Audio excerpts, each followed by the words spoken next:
We're back. I'm cutting that short because this is Monday Night Raw on Netflix. And they made a big deal about it being on Netflix. It was huge.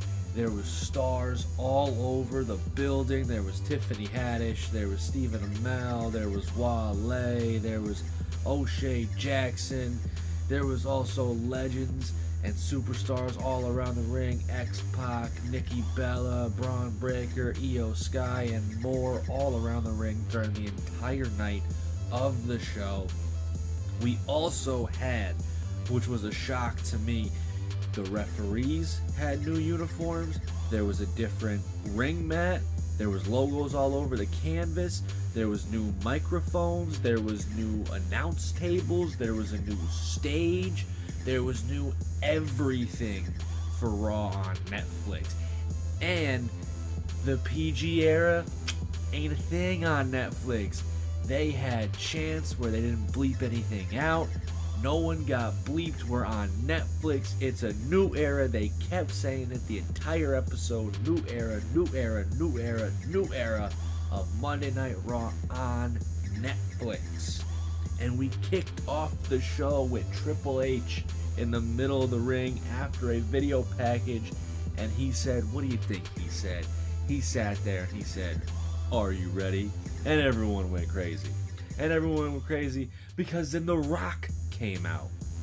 Now, this is where the show actually started, and I got a little bit upset because The Rock came out and he was political rock is the way I'm gonna say. He wasn't talking politics, but he was thanking the people from Netflix. He was thanking the fans. He was thanking Cody Rhodes for who knows what reason, because I guess he's not going to be at WrestleMania. That would be the main thing. He acknowledged Roman Reigns. It looks like The Rock will not be at WrestleMania. That's the way it's looking right now, which is disappointing because I wanted him to come out and Final Boss coming out, say what up to Mama Rhodes, hurting Cody Rhodes, like saying no to Roman, I'm the driver. He didn't do any of that. He was political rock. He was pretty much shareholder rock tonight coming out. Whatever. I get it. It's fine. But after he got done doing his shtick, it led into Tribal Combat. And Tribal Combat was Solo Sikoa versus Roman Reigns for the Ulafala, for the Tribal Chief, for the right to be that. And this match was insanity. Insanity. And it was insanity because, just because of all the stuff that happened in this match. Now, we had FU Solo chants going on in this match early, not bleeped out. And I don't know if I can say it here on the YouTubes, but FU Solo chants were said, not bleeped out. Like I said, no more PG Raw, baby. We're back. We also had a crazy amount of spots in this match because there was no rules, right? We had a spinning Solo on the announce table. Solo threw the stairs at Roman's face, right? We had Solo getting put through a table in the middle of the ring. A whole lot of chair shots. And right as soon as Solo got put through that table, the ref counted 1, 2. Tama Tonga pulled the ref out. Pulled him right out. He started beating up Roman Reigns. Then Jacob Fatu came down, hit the backflip. Solo hit the spike. 1, 2. Roman kicked out. Then Jimmy Uso and Sami Zayn came down, ran off Jacob and Tama Tonga. Roman hit a spear. Sammy hit a Luva kick. Jay hit a super kick. 1, 2. Solo kicked out.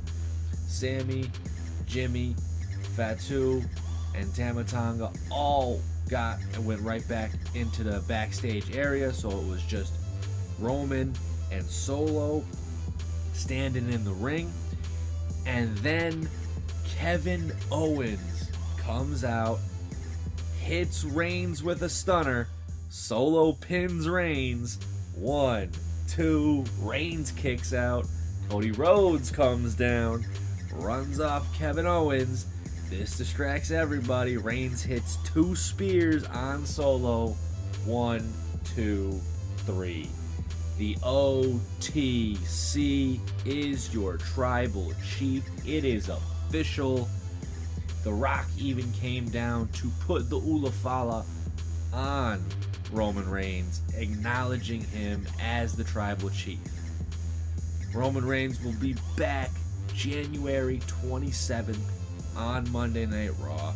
That is the next time he will be around, is what was said later in the episode. And that was the first hour.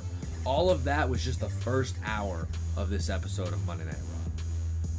We didn't even get John Cena's return. That happened next. John Cena returned. And he did, I have it written down here, he did a lot of corporate Cena. He did exactly what The Rock did. Thanked Netflix, thanked everybody else, said he's got a lot of work to do. And it was interesting. He said it's been over 2,000 days since his last win in WWE. That's 2018. That's insane. He's like, I got to start winning again. So what does he do? He's like, I don't think I can make the 17-time World Championship. I would have to win Money in the Bank. I would have to win the Elimination Chamber. Or I would have to win the Royal Rumble. John Cena announced for the Royal Rumble in February this year. He is going to be in the Royal Rumble. He's going to be trying to win it. He's going to be trying to go for that 17-time World Championship record. That's what's happening. Yeah. I can't wait for John Cena to be in the Rumble. I was pumped. After that, we had Liv Morgan versus Rhea Ripley for the Women's World Championship. This match was as you would expect a Liv Morgan-Rhea Ripley match to be. It was vicious, it was brutal, it was trickery with Dom and Raquel on the outside. Rhea slammed Liv on the announce table.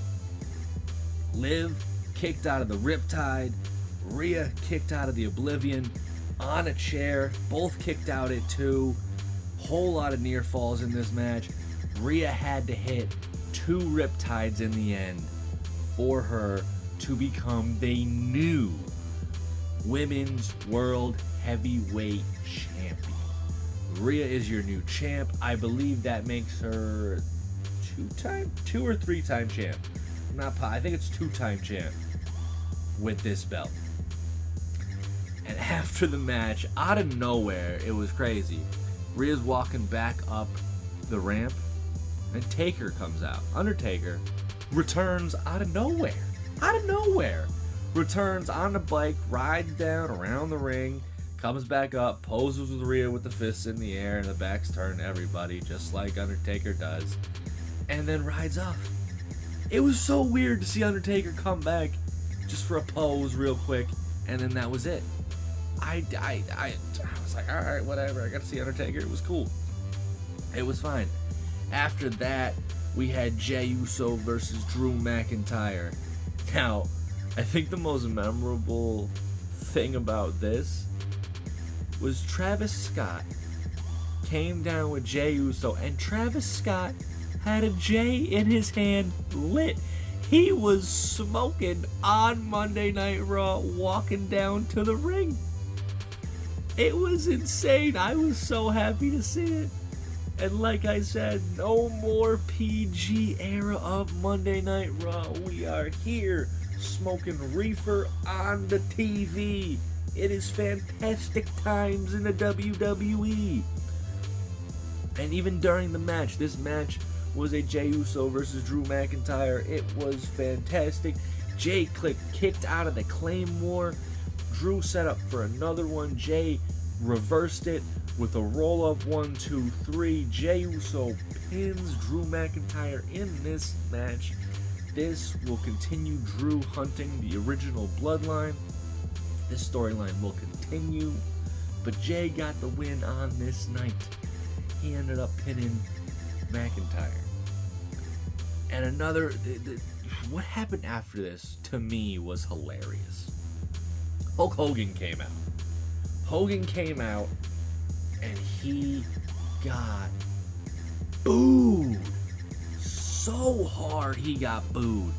And they were trying to make it seem like he was getting cheered, but he was getting drowned out with boos, like New Day level of boos right now. It was insane. He could barely say anything without getting booed. It was bad.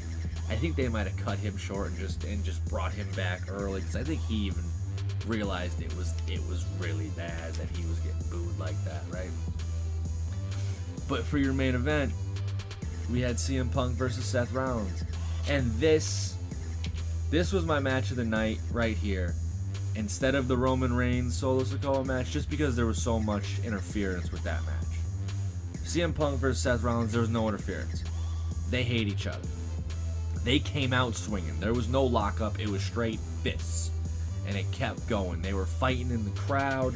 They brought it out. They were both yelling at the ref to say, hey, yo, let this rock. Let it ride. Like, do not count us out. Do not call disqualification. Let it ride. Don't worry about anything in this match unless it's a pinfall. Both of them got in his face about it. Rollins hit a go to sleep on Punk twice. Punk hit a stomp on Rollins during this match.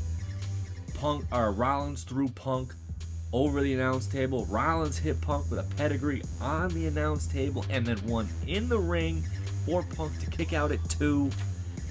There was a lot of near falls in this match as well, but Punk got the win with 2 go to sleeps for the victory to close off the first Monday Night Raw on Netflix.